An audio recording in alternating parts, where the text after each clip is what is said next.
ഡൽഹിയിലെ Jantar മന്ദറിൽ cockroach Janata party ആഹ്വാനം ചെയ്ത പ്രതിഷേധ സമരം ഈ രാജ്യത്തുണ്ടാക്കിയ ഇമ്പാക്റ്റ് എന്താണ്?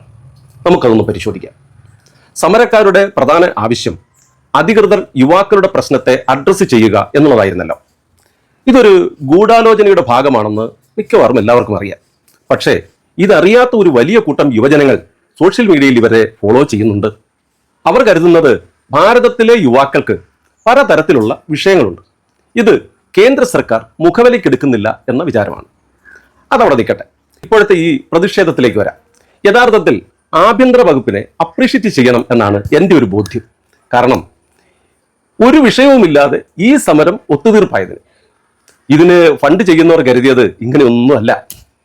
അഭിജിത് ദീപ്കെ ഡൽഹി വിമാനത്താവളത്തിൽ എത്തുമ്പോൾ തന്നെ അദ്ദേഹം അറസ്റ്റ് ചെയ്യപ്പെടും. കാരണം ജന്തർ മന്ദറിൽ സമരം നടത്തുവാൻ 7 ദിവസം മുമ്പേ അനുമതി വാങ്ങണം എന്നൊരു നിബന്ധനയുണ്ട്.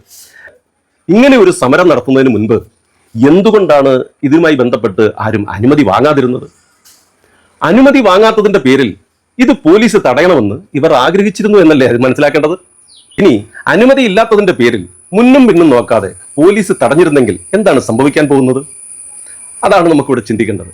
ഇതിനെക്കുറിച്ച് വലിയ ഗ്രാഹ്യമൊന്നുമില്ലാതെ ഈ ഒരു ആഹ്വാനം കേട്ട് ഒരു മുൻവിധിയുമില്ലാതെ അവിടെ എത്തിയ ഒരു കൂട്ടം യുവജനങ്ങൾ ഇത് പ്രകോപിതരാകും.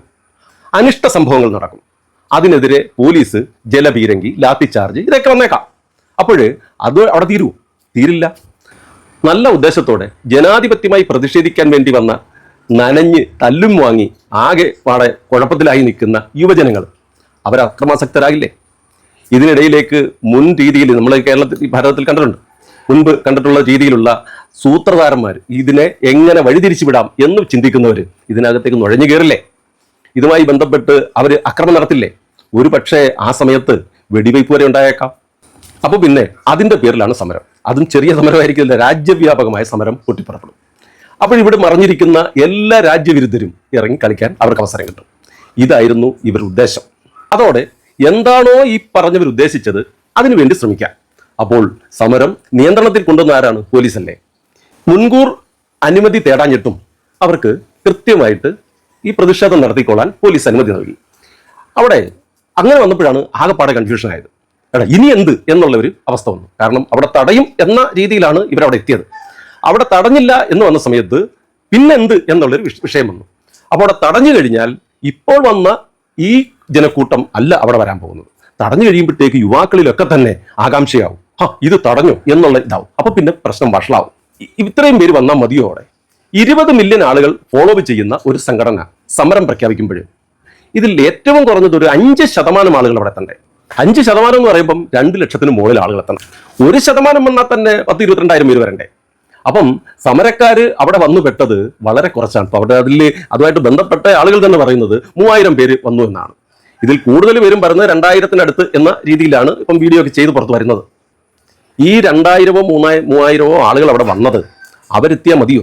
ഇവിടെ നമ്മൾ മനസ്സിലാക്കേണ്ട ഒരു കാര്യം, പ്രതിപക്ഷത്ത് കല്ല് കരട് കാഞ്ഞിരക്കുറ്റി മുതൽ മുള്ളുമുരട് മൂക്കമ്പാമ്പ് വരെ സകല വേട്ടാവളിയന്മാരും 18 അടവും പറ്റിയിട്ട് മോഡിയെ കുടഞ്ഞ് താഴെ ഇടുക എന്ന സ്വപ്നം നടക്കാതെ വന്നപ്പോഴേ ഒരു ജഡ്ജിയുടെ വാക്കിൽ നിന്നും വീണ് കിട്ടിയ അവസരം ഭരണത്തിനെതിരെ സോഷ്യൽ മീഡിയ വഴി എങ്ങനെ പ്രയോജനപ്പെടുത്താമെന്ന് പ്രതീക്ഷിച്ചുകൊണ്ട് പോസ്റ്റ് ചെയ്യുകയും അതിനെ ഒളിഞ്ഞും തെളിഞ്ഞും അതിനെ സപ്പോർട്ട് ചെയ്യുകയും ചെയ്തവർക്ക് തികച്ചും നിരാശപ്പെടേണ്ടി വന്നതാണ് ഇന്നലത്തെ സമരം.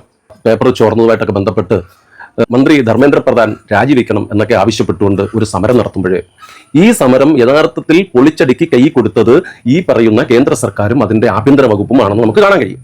കാരണം ഇത് മറ്റുള്ളവന് എന്ത് ആശയത്തിന്റെ പുറത്ത് എന്തിന്റെ പേരിലാണോ ഇങ്ങനെ ഒരു സംഘടനയുടെ രൂപവും ഇതിന് ഭാവവും നൽകി ഈ ഭാരതത്തിലേക്ക് കൊണ്ടുവന്നത്, ഇവിടെ ഇതൊരു സമരത്തിന്റെ രീതിയിലേക്ക് കൊണ്ടുവന്നത്, ആ വസ്തുത മനസ്സിലാക്കിക്കൊണ്ട് അവർക്ക് ഇതിനകത്ത് കളിക്കാനുള്ള സാഹചര്യം ഉണ്ടാക്കാതിരുന്നു എന്നുള്ളതാണ് ഇവിടുത്തെ ആഭ്യന്തര വകുപ്പ് ചെയ്ത ഏറ്റവും വലിയ കാര്യം എന്ന് പറയുന്നത്. എന്തായാലും ഈ സമരം കൊണ്ട് യഥാർത്ഥത്തിൽ ഭരണകക്ഷിക്കോ അല്ലെങ്കിൽ ഭാരതത്തിന്റെ ഇന്നത്തെ വ്യവസ്ഥയ്ക്കോ ഒരു മാറ്റവും ഉണ്ടാക്കുവാൻ ഈ സമരക്കാർക്ക് കഴിഞ്ഞില്ല എന്നുള്ളതാണ് നമ്മുടെ ഈ സമരത്തെ കാണേണ്ടത്.